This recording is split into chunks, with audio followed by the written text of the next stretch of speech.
America, you are in danger, girl. But we condemn what happened in the strongest possible terms.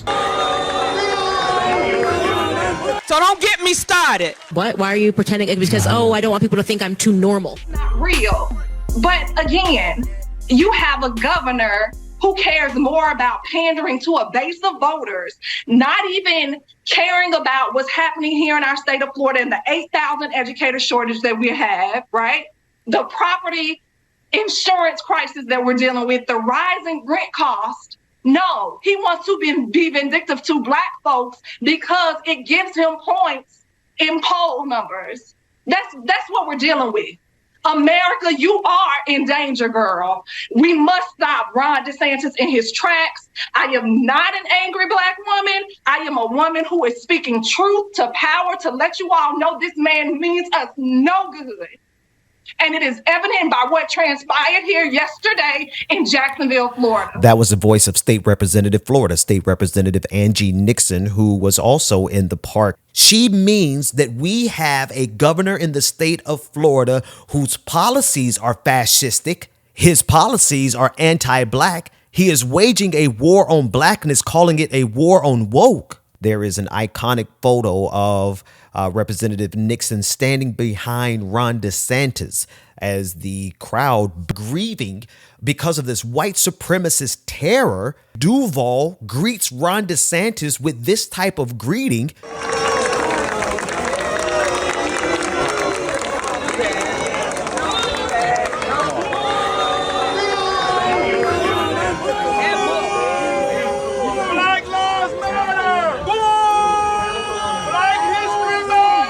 I had an opportunity to be there, and funny enough, I was walking away because I had my kids with me. I had my wife and my kids with me, and we had been there for some time, and we were leaving, and I heard the crowd starting to boo, and I knew immediately that Ron DeSantis must have stood up and tried to pretend that he cared about what happened. He was booed so mercilessly that Jacksonville's council member Jacoby Pittman had to jump in and try to protect and defend Ron DeSantis. Listen in. We are not going to allow these institutions to be targeted by people.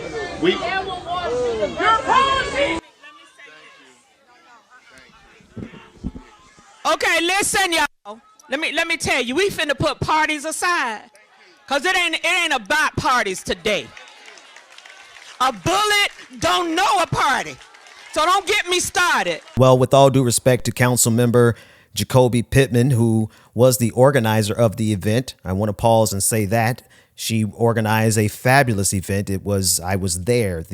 But with all due respect to council member Jacoby Pittman, the booing that took place had literally nothing to do with political parties. I was there. I heard the booers, and quite honestly, I think I may have participated in a few boos myself. But the people who were booing were not booing Ron DeSantis because of any political party. I can guarantee you that many of the Black people that I saw out there in that park yesterday aren't even affiliated with the Democratic Party.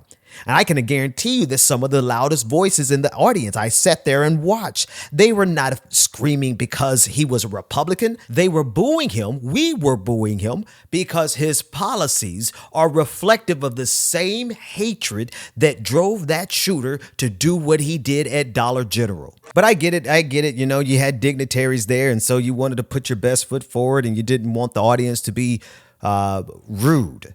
You know, civility politics only go so far, people. Quite honestly, Ron DeSantis needs to be booed wherever he goes. We need to be very clear about the agenda of Ron DeSantis, and what we cannot allow to happen is the civility politics of regular, ordinary, everyday American politics, where we sit around and we have to behave a certain way to seem dignified, to seem as if we're civil. Meanwhile, we are ushering in, letting Ron DeSantis sit in Jacksonville in front of this community that is suffering because of his policies, letting Ron DeSantis sit there and take credit for showing up and showing compassion is itself ushering in, aiding and abetting his fascist agenda. And so he should be booed. In fact, he should not have even been allowed to show up. But sometimes American politics just lets things go so that we could have all of the dignitaries there, so we could have all of the officials there. The governor showed up and they wanted to show the governor respect. Well, the governor hasn't shown the black community of Florida any respect. I want to play a video of Ron DeSantis and his response when he first heard about what happened in Jacksonville. You can tell that this man doesn't care. And the reason Representative Nixon and the people of Jacksonville reject Ron DeSantis is because we have to live underneath his administration. See, America is just getting introduced to Ron DeSantis, but we know this clown real good. This shooting, based on the manifesto that they've discovered from the scumbag that did this, was racially motivated. He was targeting people based on their race. That is totally unacceptable. This guy killed himself rather than face the music and accept responsibility for his actions. And so he took the coward's way out, but we condemn what happened in the strongest possible terms. We've offered support for Sheriff Waters and the city of Jacksonville, and we send our condolences to the victims and their families who were the victims of a very cowardly act. That was his first response, and I'm sorry, it lacks compassion. It lacks empathy, and it really just lacks concern. The reason Duval booed Ron DeSantis is because everything that Ron DeSantis stands for, his entire war on woke, this is the logical conclusion of the war on woke. The underbelly of his ideology and his war on woke always was going to lead to this type of violence. You know, we can't take Ron DeSantis seriously when we consider the fact that if someone tried to teach the history of what just happened at Dollar General, they would not in Florida classrooms be able to teach that it was racially based because of actual legislation passed in the state of Florida, signed into law by Ron DeSantis, which is a part of his war on woke. The fact that Ron DeSantis banned the teaching of AP African American history in the state of Florida. Did we forget about that, Ron DeSantis?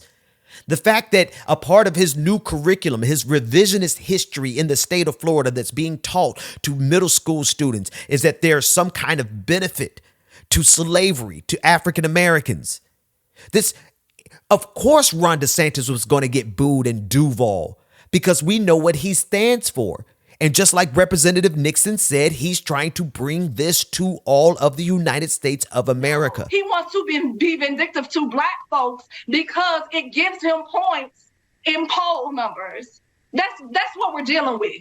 America, you are in danger, girl. We must stop Ron DeSantis in his tracks. We must stop Ron DeSantis in his tracks. I cannot emphasize enough that Ron DeSantis is merely the sanitized face of this fascism that we see creeping up all around the country. And it has come right to our backyards here in Jacksonville, Florida. Contrary to what Sheriff T.K. Waters said, I want to be very clear that there is absolutely no evidence that the shooter is part of any large group. We know that he acted completely alone. These are not lone wolf incidents. They are connected to a broader network of young white mass shooters who are being radicalized all around the country. This is why I think it's so important for us to look at the manifesto and compare notes of the manifesto with all of the other manifestos. The Tops Buffalo grocery store shooting, you may forget about it because there's so many tragedies that happen in this country. We tend to forget our catalog of traumas because we have one trauma after the other. We forget about Mother Emanuel AME, right? Where Dylan Roof, that racist, white supremacist, young 20-something-year-old, he fits the same exact MO, the same exact profile. I mean, we can paint a picture of our unknown subject, right? Of who is committing these right-wing terrorist acts of violence against the black community, against the Muslim community. We can't forget the Quebec shooting, the mosque shooting inspired by right-wing media, went in and killed, 7 or 8 worshipers. just like they killed worshipers at Mother Emanuel AME. So there is a profile. They are being radicalized by right-wing media.